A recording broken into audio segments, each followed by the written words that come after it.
Look, so here's the thing about heart-healthy diets, and I mean this.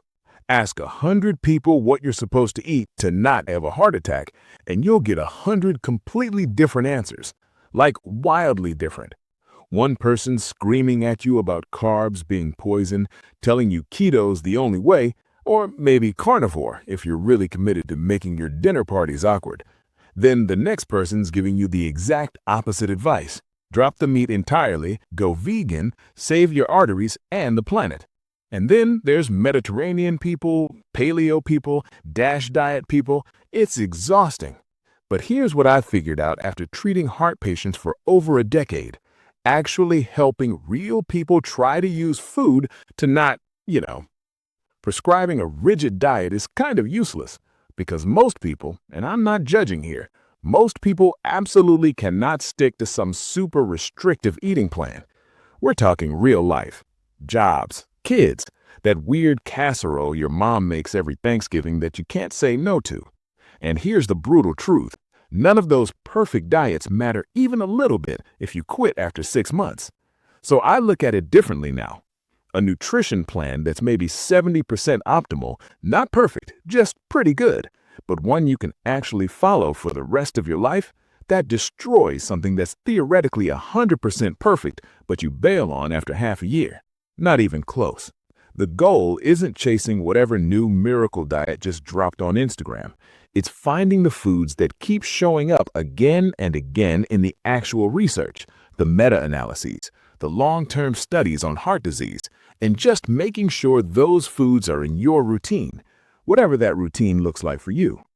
And as we go through this, I'm also going to call out some foods that are sold as heart healthy, but are actually kind of a scam. Plus, stick around. I'll cover the best type of exercise and one supplement that actually has legit evidence behind it for reversing plaques faster, which, believe it or not, is pretty rare in the supplement world. Now, before we get to the good stuff, you need to understand how plaques actually form, because if you get the mechanism, you can be way more strategic about which foods you need to lean into. Everyone's risk profile is different. What works for your neighbor might do absolutely nothing for you. So arterial plaque buildup is messy. It's not just, oh, you have high cholesterol, here's a statin.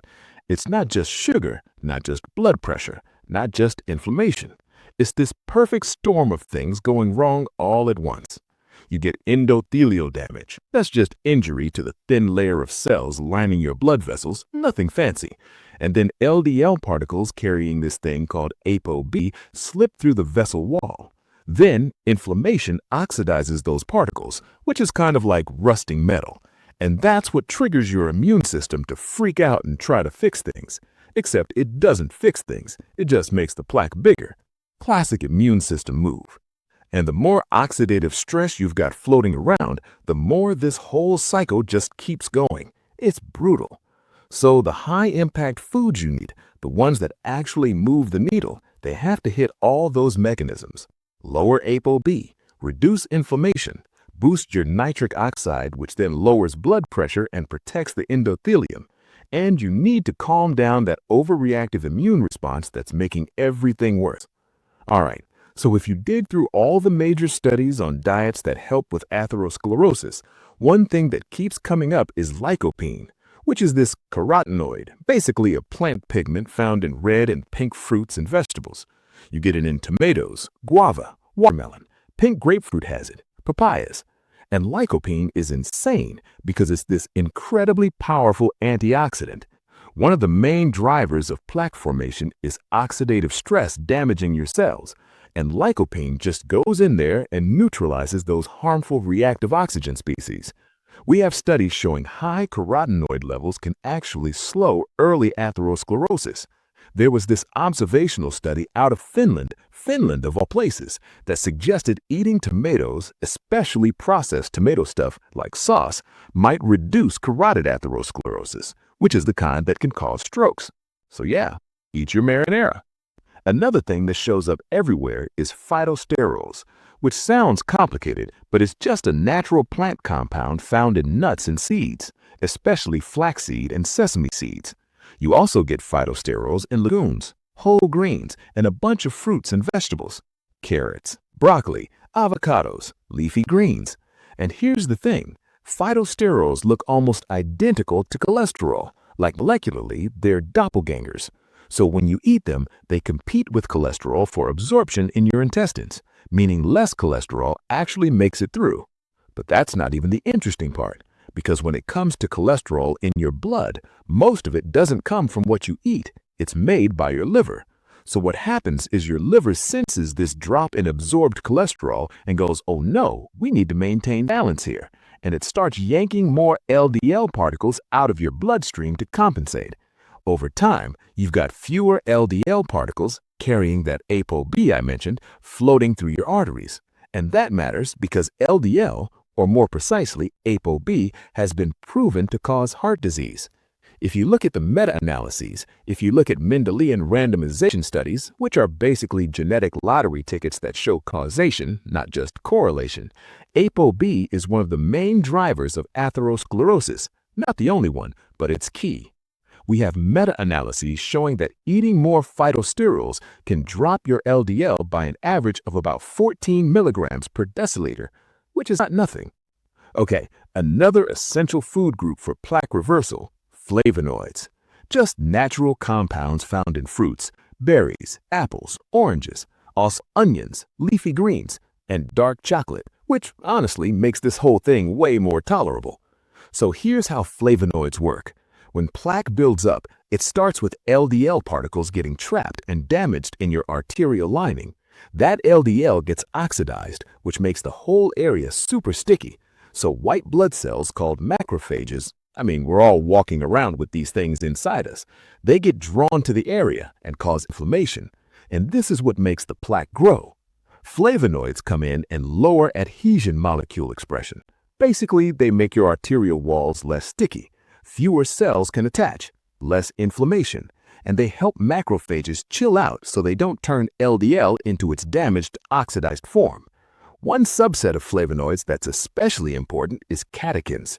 You get those in green tea and black tea. There was a meta-analysis looking at 9 studies that showed drinking 3 or more cups of tea, green or black, is associated with a 21% reduced stroke risk compared to drinking less than 1 cup a day. Which, is a pretty good reason to become that person who's always holding a mug. Now, extra virgin olive oil. This stuff shows up in basically every heart health study ever done. High intake is linked to major cardiovascular events, heart attacks, strokes, the whole nightmare. Olive oil is loaded with polyphenols and monounsaturated fats, which have antioxidant and anti-inflammatory properties. They help smooth out damaged endothelium, that arterial inner lining. And on top of that, olive oil might help with insulin sensitivity and reduce inflammation. So mechanistically, you're hitting multiple steps that lead to atherosclerosis. It's kind of a no-brainer. Another big one, fatty fish. Salmon, mackerel, sardines. These are packed with omega-3 acids, EPA and DHA, which are critical for heart and blood vessel health. Clinical studies show people eating fatty fish 1 to 3 times a week had lower rates of heart disease and strokes. And then there's the multi-ethnic study of atherosclerosis, one of the biggest, longest-running studies on heart disease we have, which found that higher DHA levels were associated with a 12% lower risk of carotid plaque progression. That's the plaque that can cause strokes. So yeah, eat your fish.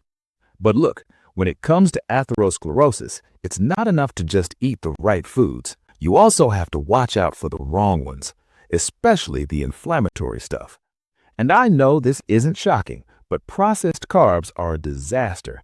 Pastries, cereals, anything loaded with sugar or fructose. Some of the worst offenders, and these are sold as heart healthy, which is kind of infuriating, flavored yogurts. So many of them are just sugar bombs. You're way better off buying plain full-fat yogurt and adding your own sweetener if you need it. And here's the brutal truth. Most people know by now that breakfast cereals are basically dessert, but there are alternatives that pretend to be healthy and really aren't much better. Breakfast bars, granola bars. Always check the labels because a lot of those are still packed with sugar, just with better marketing. Another sneaky one, and this isn't even a food, it's a drink, juices. Apple juice, orange juice, whatever. You're probably getting a ton of added sugar. Even if the label says no added sugars or only natural sugars, those sugars might be natural, but they're still absorbed in a super concentrated form, and you're not getting the protective fiber you'd get from eating actual fruit. Fresh fruit is great. Fresh fruit is heart healthy, but it's incredibly easy to overconsume sugar when you're drinking it. All right, bonus round. Some non-food stuff that'll also help you reverse atherosclerosis faster. First, obviously, exercise. But there's one type of exercise where we actually have evidence showing it can reverse arterial plaques. A randomized controlled trial in the European Journal of Preventive Cardiology showed that just 6 months of supervised high-intensity interval training, HIIT, led to significant plaque volume reduction. And get this, the plaque regression after 6 months of HIIT